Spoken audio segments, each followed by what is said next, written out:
everyone, this is JY from Abona Tennis Online Coaching. Thank you for joining me on this journey where I try to help players and junior tennis parents figure out how to go about their tennis development process.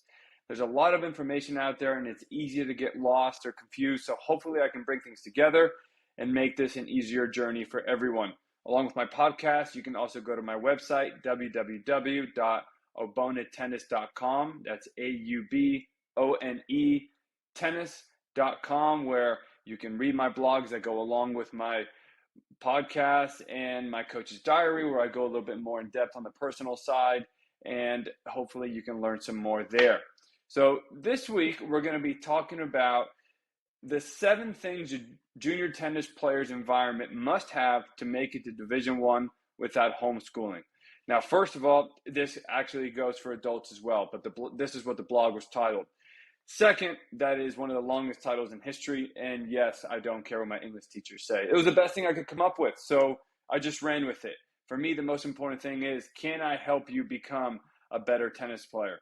So, and mostly this is going to cater to the listeners that are not homeschooled, because the ones that are doing after-school drills are the ones that are a little bit more limited on time and have a little bit more difficulty putting all this together because they rely on the academy to do all those things. When you're homeschooled, academies have more court space, more court time, and it's easier to do things that they need to do to help the player get better. A lot of academies, and I'm not going to crush them for it, I do sometimes, but I'll go more in depth on another time, is that after school drills really are just a moneymaker for a lot of these places. So they try to fill it up with a lot of kids, and when you have your courts filled with kids, you can't spread them out, you can't do practice matches, you can't do a lot of the things that I'm going to talk about right now. And again, I don't blame them, they're trying to find a way to make money, but you're also trying to become the best tennis player you can be, or if you're a parent, you want to make sure that your child is in the best tennis environment possible so that they have the best chance to maximize their potential and achieve their goals.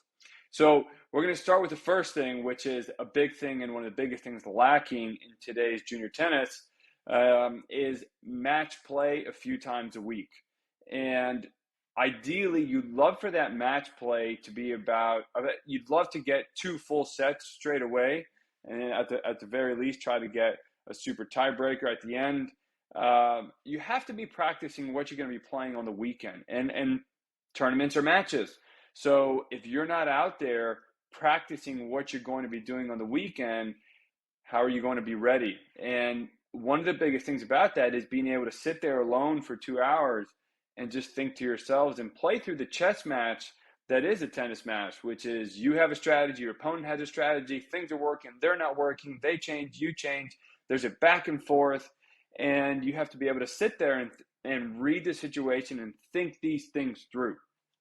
The other thing about this is that if you don't have a practice match play, then how is somebody going to be able to coach you match play strategies and match play skills and understand what is going on in a match, and to help you talk through these things where you're trying to read what's going on? Are you reading the right things or not? And that's why a coach has to be there as well at times so that they can coach you through these things. So you definitely want to try to get match play, because if not, I mean, you're just not going to have the mental strength to sit there and think for 2.5 hours and think. You usually play 2 matches in a weekend, or sometimes only 1, but that's a lot of time for you to figure things out. So you want to try to get that time in practice so when it comes on the weekend, you're ready for that.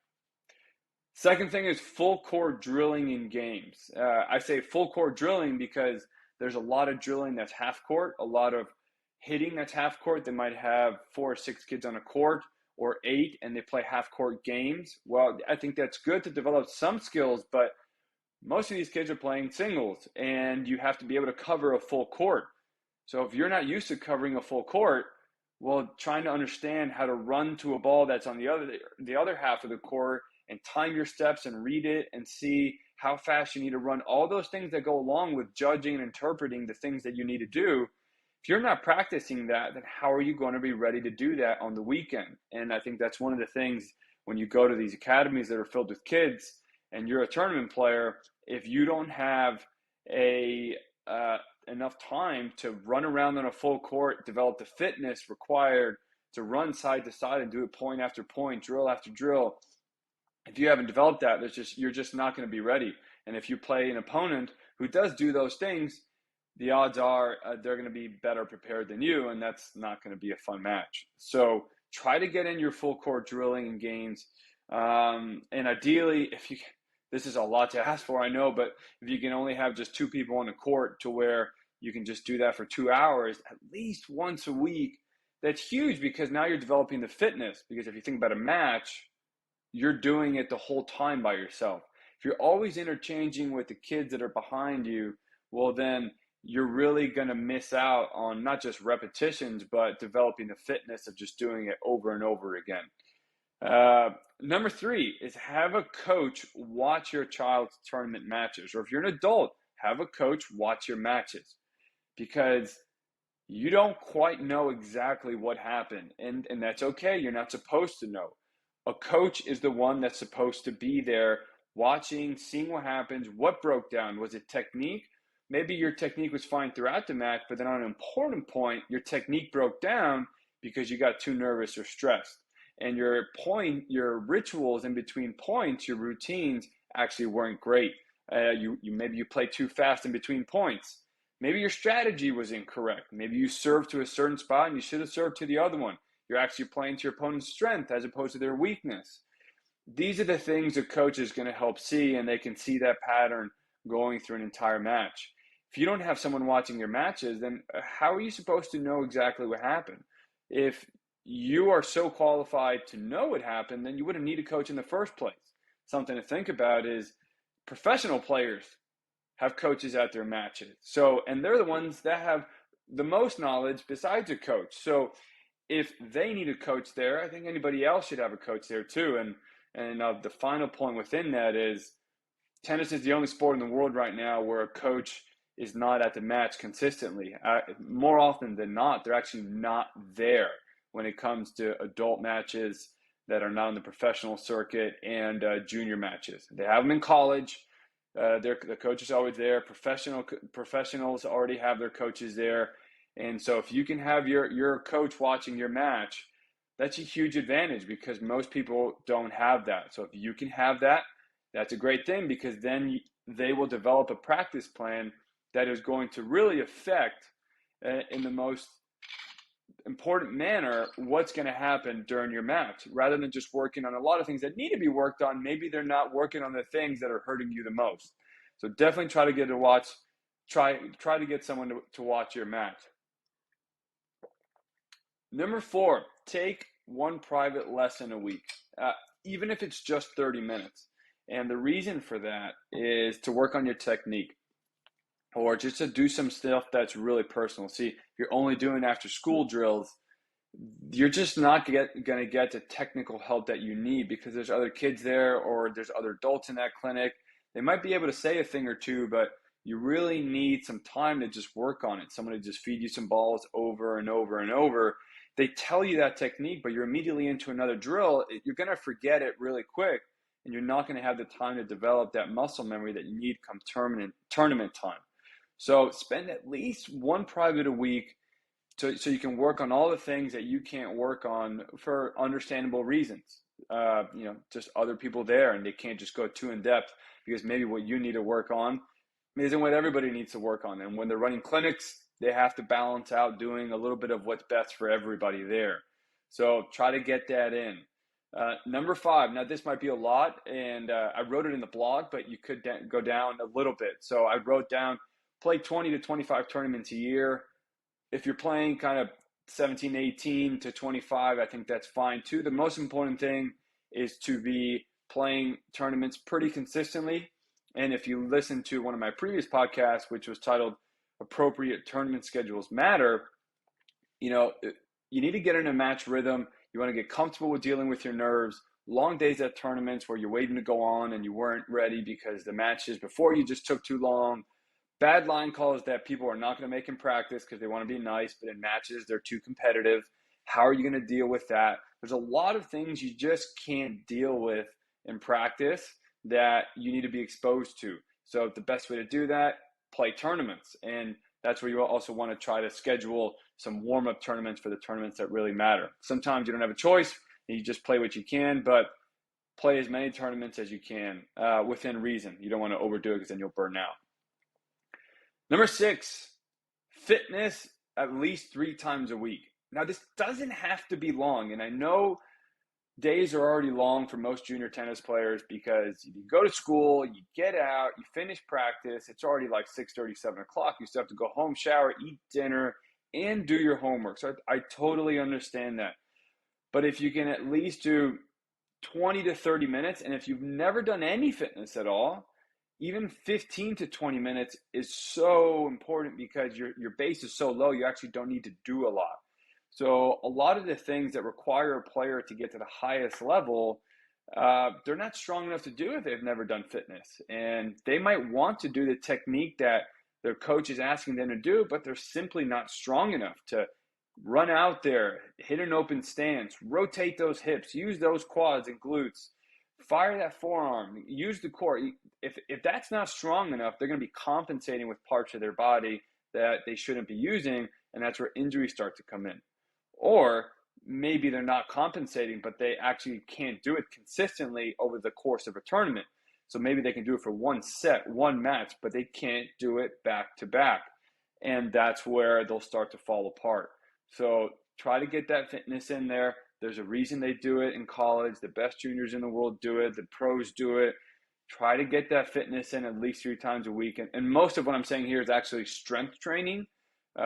If you have to choose between cardio, sprint work, or strength training, because you really don't have a lot of time, you can't find that balance, I would do strength training because you're already doing a lot of running in tennis practice and tennis matches. You're already getting that movement in.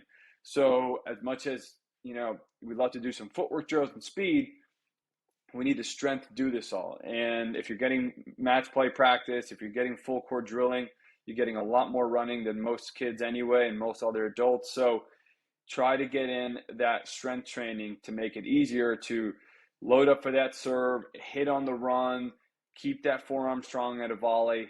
So try to get in that strength training.